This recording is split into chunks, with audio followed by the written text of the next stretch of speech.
जय हिंद एवरीवन, स्वागत है आपका वी नेशन 111 के एक नए एपिसोड में, जहां आपके लिए लेकर आते हैं इंडियन डिफेंस की प्रमुख अपडेट्स को। सबसे पहले तो चैनल को सब्सक्राइब करना मत भूलिएगा। इस वीडियो में हम बात करने वाले हैं defence research and development organisation की एक ऐसी टेक्नोलॉजी के बारे में जो अगर विकसित हो जाएगी तो फाइटर जेट रेडार में एक बड़ा रेवोल्यूशन हमें देखने को मिलने वाला है। आमतौर पर जब भी रेडार की बात की जाती है तो हम डीआरडीओ के गैलियम आर्सेनाइड पर आधारित रेडार्स की बात करते हैं या फिर गैलियम नाइट्राइड टेक्नोलॉजी पर आधारित रेडार्स की बात करते हैं। लेकिन डीआरडीओ अब इसमें एक कदम और आगे बढ़ा चुकी है और डीआरडीओ अगली पीढ़ी की टेक्नोलॉजी जो कि गैलियम ऑक्साइड है उस पर काम कर रही है। ये बेसिकली एक ultra wide band gap semiconductor है जो फ्यूचर रेडार और इलेक्ट्रॉनिक वॉरफेयर सिस्टम के लिए काफी महत्वपूर्ण माना जा रहा है। दिल्ली की सॉलिड स्टेट फिजिक्स लैबोरेटरी, जिसको एसएसपीएल के नाम से हम जानते हैं, वो इस प्रोजेक्ट का मुख्य केंद्र है। यहाँ पर गैलियम ऑक्साइड लेयर्स और डिवाइसेस को डेवलप किया जा रहा है और आगे चल के इसका जो फैब्रिकेशन है ये gallium arsenide enabling technology centre, जिसको जीएई टीईसी के नाम से हम जानते हैं, वहाँ पर इसका फैब्रिकेशन किया जाएगा। अब अगर हम बात करें गैलियम ऑक्साइड से बने सेंसर्स, तो ये बेसिकली जो अल्ट्रा वायलेट सिग्नेचर है उनको भी डिटेक्ट कर सकते हैं। ये सेंसर्स मिसाइल लॉन्च हो गया, रॉकेट प्लूम हो गया, एयरक्राफ्ट एग्जॉस्ट हो गया, इनको दिन के उजाले में भी डिटेक्ट कर पाएंगे, वो भी बिना सनलाइट के इंटरफेरेंस के।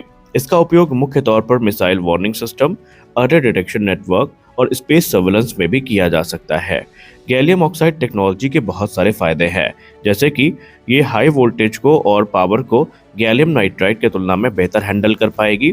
ये ज़्यादा पावरफुल रेडार सिग्नल्स को रखेगी। ये छोटा और कॉम्पैक्ट सिस्टम होने वाला है। इसके अलावा इसमें रेडिएशन रेजिस्टेंट भी हमें देखने को मिलेगा, जिससे कि स्पेस मिशन के लिए ये एक आइडियल सिस्टम बन जाएगा।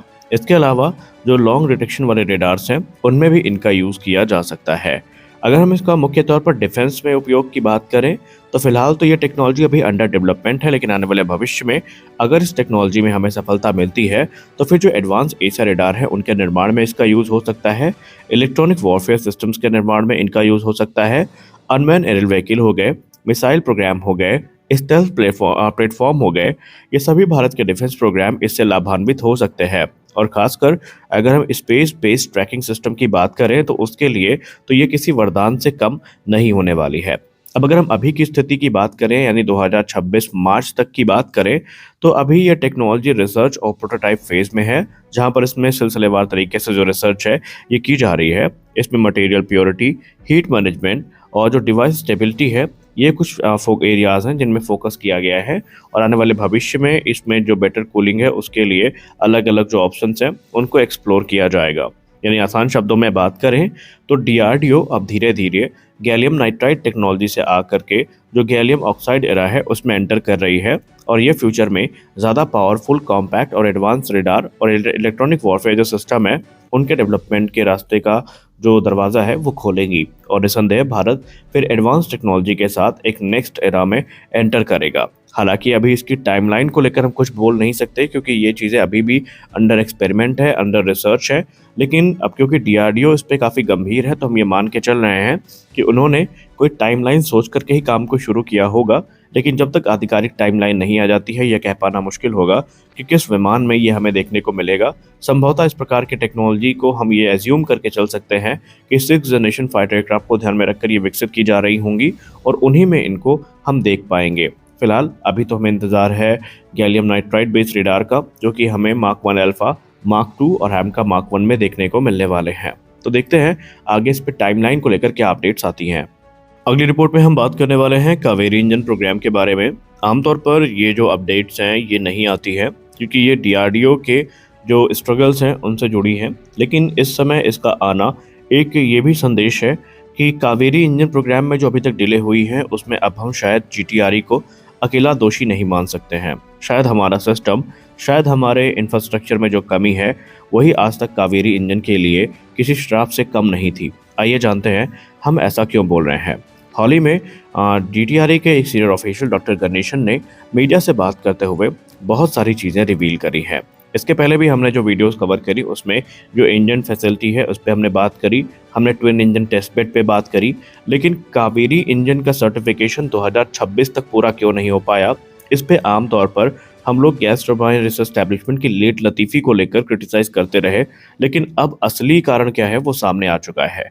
देखिए, भारत का जो स्वदेशी कावेरी इंजन है, अब आप माने या ना माने, लेकिन पिछले 2 से 3 वर्षों से ये रूस में फंसा हुआ है, जहां पर high altitude engine test facility है और वहां पर इसको टेस्टिंग के लिए भेजा गया था। लेकिन दिक्कत यह है कि टेस्टिंग के लिए इनको अभी तक स्पॉट ही नहीं मिला था। और ये टेस्ट हमारे लिए ज़रूरी इसलिए है क्योंकि हाई एल्टीट्यूड टेस्टिंग से ये चेक होता है कि इंजन ऊंचाई पर यानी तकरीबन 10 से 13 किलोमीटर के एल्टीट्यूड पर कैसे काम करेगा, थ्रस्ट स्टेबिलिटी और सेफ्टी सही है या नहीं, ये भी यहीं पर जाती हैं। फाइटर जेट और अनमैन कॉम्बैटेड व्हीकल में लगाने लायक है या नहीं इंजन, इसका पता भी हमें इन्हीं फैसिलिटीज़ में चलता है और ये टेस्ट किए बिना इंजन को पूरी तरीके से अप्रूव नहीं किया जा सकता है। अब भारत में दिक्कत यह है कि भारत के पास अभी तक ऐसी कोई एडवांस टेस्टिंग फैसिलिटी है ही नहीं। ये तो अब हमारे लिए सौभाग्य की बात है कि फाइनली हमारी एक खुद की फैसिलिटी अब तैयार होने वाली है, जिसके लिए ऑलरेडी आरएफआई इशू कर दी गई है। लेकिन अभी अगर हम प्रैक्टिकली देखें तो हमारे पास प्रेजेंट डे में भी एडवांस फैसिलिटीज़ की कमी है और इसीलिए हमें रूस पर पूरी तरीके से डिपेंड रहना पड़ता है। अब दिक्कत ये है कि रूस में भी जो टेस्टिंग फैसिलिटी है वो ऐसी नहीं है कि आज आप इंजन लेके गए और कल उन्होंने टेस्टिंग शुरू कर दी। वहाँ पर भी स्लॉट्स लिमिटेड होते हैं और उसके लिए भी हमें लंबा इंतज़ार करना पड़ता है और इसका असर प्रोजेक्ट में पड़ता है, प्रोजेक्ट की टाइमलाइन में पड़ता है। और इसका फ़र्क कावेरी इंजन में इस कदर पड़ा कि 3 साल तक कावेरी इंजन रूस में ही फंसा रहा। इससे लागत बढ़ती है, टेक्नोलॉजी डेवलपमेंट धीमा हो जाता है और जो स्ट्रेटेजिक डिपेंडेंसी है ये लगातार बढ़ती रहती है। अब कावेरी इंजन हमारे लिए कितना इंपॉर्टेंट है शायद ये आपको बताना ज़रूरी नहीं है। आप सब जानते हैं कि इसको विकसित ही तेजस को ध्यान में रखकर किया गया था, लेकिन अब ये घातक यूकैप के लिए ज़रूरी है। इसका समाधान अगर देखें तो सिर्फ एक ही है कि भारत में अब जो फैसिलिटीज़ हैं वो तैयार करनी है और सौभाग्य से डीआरडीओ अब भारत में ही national aero engine test complex को तैयार कर रहा है, इसकी योजना पर काम कर रहा है। इससे भविष्य में विदेशी निर्भरता तो कम हो जाएगी, टेस्टिंग तेज होगी और इंजन डेवलपमेंट भी फास्ट होगा। यानी स्पष्ट है कि गैस टरबाइन एस्टैब्लिशमेंट को अगर स्लॉट की प्रॉब्लम्स ना झेलनी पड़ती तो कावेरी इंजन जिसके सर्टिफिकेशन का इंतजार हम लोग 2026 में कर रहे हैं, संभावित है कि थोड़ा पहले ही इसका सर्टिफिकेशन हो जाता और जो भविष्य के प्रोग्राम में मैं एज्यूम करके चल रहा हूँ कावेरी 2.0 को, वो शुरू हो जाते। अब यहाँ पर स्पष्ट है कि पूरी तरीके से जीटीआर गलत रही है। अभी भी आपको बता दिया जाए कि फ्लाइंग टेस्ट बेड पर कोई क्लियरेंस नहीं है। यूँ तो अभी चर्चा ज़रूर हुई है, लेकिन हमारे पास कोई विकल्प है भी या नहीं फ्लाइंग टेस्ट बेड के लिए, ये कह पाना थोड़ा मुश्किल है क्योंकि जितने भी बड़े इंजन मैन्युफैक्चरर्स हैं सबके पास उनके डेडिकेटेड फ्लाइंग टेस्ट बेड हैं और जीटीआर शायद इकलौती ऐसी संस्था है जिसके पास उसका खुद का कोई फ्लाइंग टेस्ट बेड विमान है ही नहीं। तो ये भी बहुत बड़े चैलेंजेस में से एक है जो सरकार को टैकल करना है। तो देखते हैं क्या होता है। आपको क्या लगता है, क्या जीटीआरई को इसके लिए पूरी तरीके से जिम्मेदार ठहराना चाहिए? सरकार जिम्मेदार है, भारत का कम इंफ्रास्ट्रक्चर जिम्मेदार है, या आपके हिसाब से कारण कुछ और है? हमें कमेंट सेक्शन में जरूर बताएं। मिलते हैं अगले वीडियो में, तब तक के लिए जय हिंद।